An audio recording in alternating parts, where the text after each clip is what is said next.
வரி விதிப்பு எதிரொலியாக 4 மாநிலங்களுக்கிடையே ஆம்னி பேருந்துகள் இயங்காது என அறிவிக்கப்பட்டிருக்கிறது.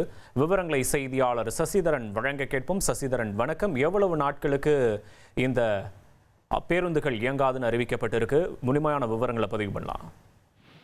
தமிழகம், கேரளா, கர்நாடகா, ஆந்திரா, பாண்டிச்சேரி மாநிலங்களுக்கு இடையேயான ஆம்னி பேருந்துகளை இயக்க முடியாத சூழ்நிலைக்கு தள்ளப்பட்டிருப்பதாக தனியார் ஆம்னி பேருந்துகள் அறிவித்திருக்கிறது. கேரளா, கர்நாடகா, ஆந்திரா, பாண்டிச்சேரி மற்றும் தமிழகத்தை சேர்ந்த அனைத்து சங்கங்களும் ஒருமனதாக இதை தெரிவித்துக் கொள்வதாக தெரிவிக்கப்பட்டிருக்கிறது. குறிப்பாக நாளை மாலை 5 மணி முதல் தமிழகம், கேரளா, கர்நாடகா, பாண்டிச்சேரி உள்ளிட்ட மாநிலங்களுக்கு இடையேயான ஆம்னி பேருந்துகள் இயக்க முடியாத சூழ்நிலைக்கு தள்ளப்பட்டிருப்பதாக இந்த அறிவிப்பில் தெரிவிக்கப்பட்டிருக்கிறது. தமிழகத்தில் கேரளாவுக்கு சென்ற 100க்கும் மேற்பட்ட ஆம்னி பேருந்துகளை, தமிழகத்தில் மட்டும் 30க்கும் மேற்பட்ட ஆம்னி பேருந்துகள் கேரளா போக்குவரத்து துறையினால் சிறைபிடிக்கப்பட்டிருக்கிறது. 70 லட்சத்திற்கும் மேல் அபராதம் விதிக்கப்பட்டிருக்கிறது.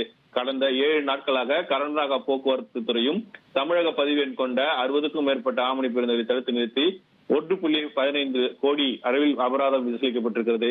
இந்த அபராத நடவடிக்கை காரணமாக இரட்டை வரியும் அபராதங்கள் செலுத்த முடியாத சூழ்நிலையில் தொடர்ந்து தமிழகத்திலிருந்து கேரளா மாநிலத்திற்கு இயக்கப்படும் 100க்கும் மேற்பட்ட ஆம்னி பேருந்துகள் இயக்காமல் நிறுத்தி வைக்கப்பட்டிருக்கிறது.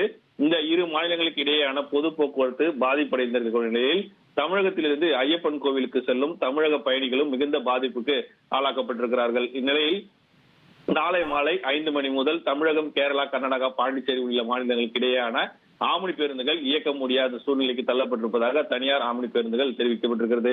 எல்லா விஷயங்களிலும் முன்னோடியாக இருக்கக்கூடிய தமிழக அரசு உடனே மற்ற மாநில பேருந்துகளுக்கும் சாலை வரிகளுக்கும் குறித்து பேசி அண்டை மாநிலங்களிலிருந்து பேருந்துகள் சீராக இயக்க வழிவகை செய்ய வேண்டும் எனவும் தனியார் ஆம்னி பேருந்துகள் உரிமையாளர்கள் சங்கம் கோரிக்கை வைத்திருக்கிறார்கள்.